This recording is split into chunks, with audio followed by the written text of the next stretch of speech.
Assalamualaikum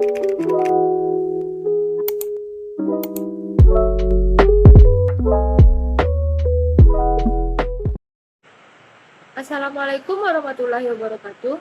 Perkenalkan, nama saya Nilawati, NIM 2101072065. Baiklah, pada video kali ini saya akan membahas materi tentang deposito. Adapun materi yang akan saya bahas ada 5, yaitu pengertian deposito, jenis-jenis deposito, tahap pengajuan deposito, manfaat deposito, dan kelebihan dan kekurangan deposito. Baiklah, langsung saja kita masuk kepada materi pertama, yaitu pengertian deposito. Deposito adalah salah satu layanan perbankan di mana masyarakat atau pihak ketiga bisa menyimpan dananya di bank yang penarikannya dilakukan sesuai perjanjian antara bank dan pihak penyimpan. Deposito baru bisa dicairkan sesuai dengan tanggal jatuh temponya. Biasanya deposito mempunyai jatuh tempo 1, 3, 6, atau 12 bulan. Pengertian deposito sendiri menurut Undang-Undang Nomor 10 Tahun 1998 tentang Perbankan. Pada pasal 1 angka 7 yaitu simpanan yang penarikannya hanya dapat dilakukan pada waktu tertentu berdasarkan perjanjian nasabah penyimpan dengan bank. Baiklah, yang selanjutnya yaitu jenis-jenis deposito. Jenis-jenis deposito ada 3. Yang pertama yaitu deposito berjangka. Untuk jenis deposito yang satu ini merupakan jenis deposito yang paling sering digunakan. Deposito berjangka sendiri adalah jenis tabungan berjangka dalam waktu tertentu sesuai kesepakatan, mulai dari 1, 2, 3, 5, 12, 18, atau 24 bulan. Sehingga penarikan yang dilakukan oleh nasabah hanya bisa dilakukan pada waktu tertentu saja. Cara menabung deposito berjangka, sistem penyimpanan uang dilakukan di mana kita diharuskan untuk menyimpan uang pada waktu tertentu. Deposito berjangka dapat diterbitkan atas nama perorangan atau lembaga. Pihak bank akan memberikan bunga ke tabungan deposito nasabah. Tingkat bunga yang ditawarkan oleh bank akan lebih tinggi dibandingkan dengan tabungan biasa. Cara membuka deposito berjangka. Untuk membuka deposito, deposan dapat menggunakan setoran tunai dengan cek, biljet, giro, bukti transfer masuk, wesel, atau warkat lain yang disepakati oleh bank. Prinsipnya adalah pada saat disetor, warkat itu harus sudah efektif, artinya dapat diuangkan. Bank akan mencatat dalam rekening deposito bila warkat itu telah diuangkan. Selanjutnya itu perpanjangan deposito berjangka. Deposito yang telah jatuh tempo dapat diperpanjang dengan 2 cara. Yang pertama yaitu perpanjangan otomatis, yaitu automatic rollover. Perpanjangan ini dilakukan karena permintaan deposan yang sudah dibuat atau diperjanjikan pada saat pembukaan deposito. Dengan demikian, bank tidak perlu menghubungi deposan atau sebaliknya. Deposan tidak perlu lagi menghubungi bank untuk memperpanjang deposito. Perpanjangan yang kedua yaitu perpanjangan biasa atau sering disebut non-automatic rollover. Non-automatic rollover adalah kebalikan dari cara perpanjangan deposito atau secara otomatis ketika deposito telah jatuh tempo. Perpanjangan ini terjadi bila ada kesepakatan antara bank dan dengan deposan di kemudian hari saat jatuh tempo. Perpanjangan ini bisa inisiatif deposan atau inisiatif bank untuk nasabah deposan. Jenis deposito yang kedua yaitu sertifikat deposito.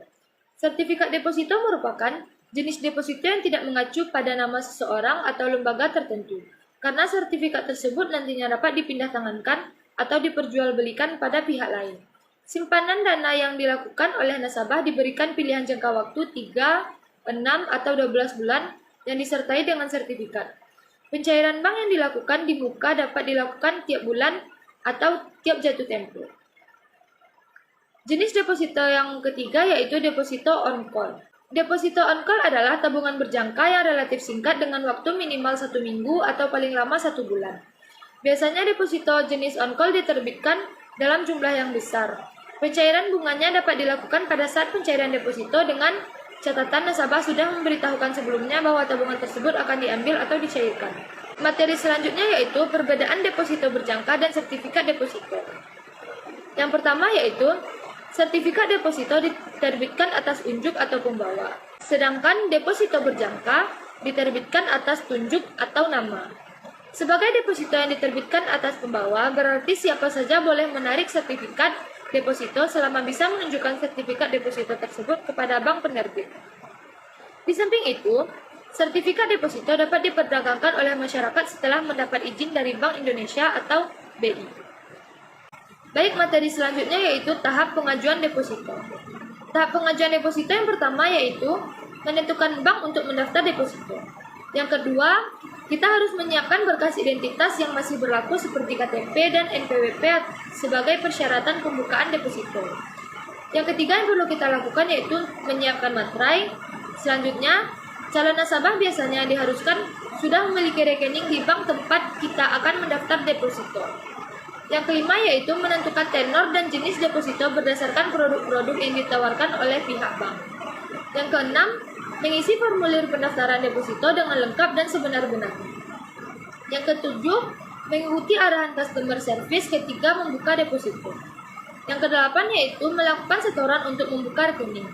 Yang kesembilan, setelah dinyatakan berhasil, kita akan menerima bilet sebagai bukti kepemilikan deposito. Selanjutnya yaitu pencairan deposito berjangka rupiah. Pencairan deposito berjangka rupiah dilakukan pada saat jatuh tempo. Tetapi, ada beberapa bank yang memiliki kebijakan deposito berjangka dapat dicairkan sebelum jatuh tempo. Untuk prosedur pencairan deposito berjangka jatuh tempo, pertama, nasabah harus membawa bilet deposito berjangka yang telah jatuh tempo dan persyaratan lainnya ke customer service. Yang kedua, customer service melakukan pemeriksaan berkas yang telah diserahkan oleh nasabah. Yang ketiga, teller melakukan validasi transaksi dan menyerahkan uang tunai kepada nasabah. Pencairan dapat dilakukan sebelum jatuh tempo akan dikenakan penalti sebesar 0,5% dari pokok. Materi selanjutnya yaitu manfaat deposito. Deposito memiliki beberapa manfaat. Yang pertama yaitu mendapatkan bunga. Keuntungan memiliki deposito yang pertama adalah mendapatkan bunga yang relatif kompetitif dibandingkan dengan tabungan biasa. Instrumen investasi satu ini bisa memberikan bunga 3 kali lipat dibandingkan suku bunga tahunan. Besaran bunga yang diberikan tergantung dari jangka waktu penyimpanan yang dipilih. Bunga tersebut dapat langsung dimanfaatkan untuk menambahkan dana tabungan atau digunakan untuk kebutuhan yang lainnya. Manfaat yang kedua yaitu uang akan tersimpan dengan aman.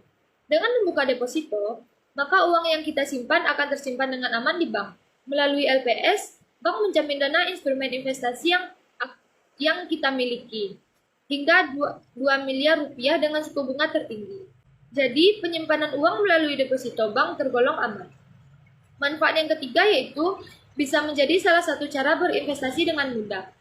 Deposito merupakan salah satu cara berinvestasi dengan aman dan mudah bagi investor pemula. Risiko investasi sangat kecil karena dana dijamin oleh LPS. Risiko hanya terjadi jika negara mengalami masalah politik yang besar serta krisis ekonomi yang parah. Selain itu, nilai produk investasi yang satu ini juga tetap dan stabil, atau dengan kata lain tidak terpengaruh kondisi pasar modal serta pasar uang. Baik, materi selanjutnya yaitu keuntungan dan kerugian deposito. Keuntungan deposito yang pertama yaitu sarana investasi yang menguntungkan. Keuntungan pertama yang jelas diperoleh dari melakukan deposito adalah tabungan ini bisa dijadikan sebagai sarana untuk berinvestasi dengan tepat, karena telah dijamin sepenuhnya dengan aman oleh lembaga penjamin simpanan atau LPS, meskipun dibutuhkan beberapa syarat sekaligus ketentuan yang harus dilakukan. Menggunakan deposito berarti nilai pokok dari uang yang kita setorkan akan terjaga dengan baik. Oleh sebab itu, deposito yang berjangka lebih baik dibandingkan dengan instrumen investasi lainnya, sebagai contoh saham dan obligasi, yang mana investasi bentuk itu mempunyai risiko yang berpengaruh terhadap nilai pokok dan dana awal yang dimiliki dan mungkin akan berkurang. Keuntungan memiliki deposito yang kedua yaitu suku bunga yang lebih tinggi. Dibandingkan dengan suku bunga tabungan biasa, nilai suku bunga dari deposito jauh lebih tinggi dan menguntungkan. Nasabah yang memilih deposito dapat mengharapkan imbal hasil yang jauh lebih baik bila dibandingkan dengan penyimpanan tabungan dalam rekening yang biasa. Selain itu, setiap bulan, dana dari tabungan biasa mungkin terpotong administrasi, sementara deposito tidak terpotong administrasi. Keuntungan yang ketiga yaitu resiko kerugian yang cukup kecil. Tentu saja kita akan terlindung dari resiko adanya fluktuasi pasar apabila memilih deposito sebagai cara penyimpanan uang. Selain itu, adanya LPS akan mampu menjaga uang yang telah kita simpan dengan baik dan aman dari berbagai macam penyelewengan dana. Apabila tempat bank kita menyimpan uang ternyata mengalami kebangkrutan, maka LPS akan menjamin dana dari setiap nasabah yang merasa dirugikan hingga 2 miliar rupiah dan suku bunga yang diberikan mencapai 7,5% untuk setiap bank yang ada.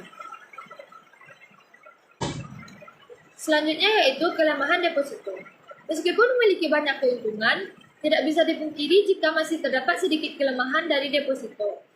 Kelemahan yang pertama yaitu hasil imbal yang rendah. Deposito memang dikatakan sebagai bentuk instrumen investasi yang paling aman.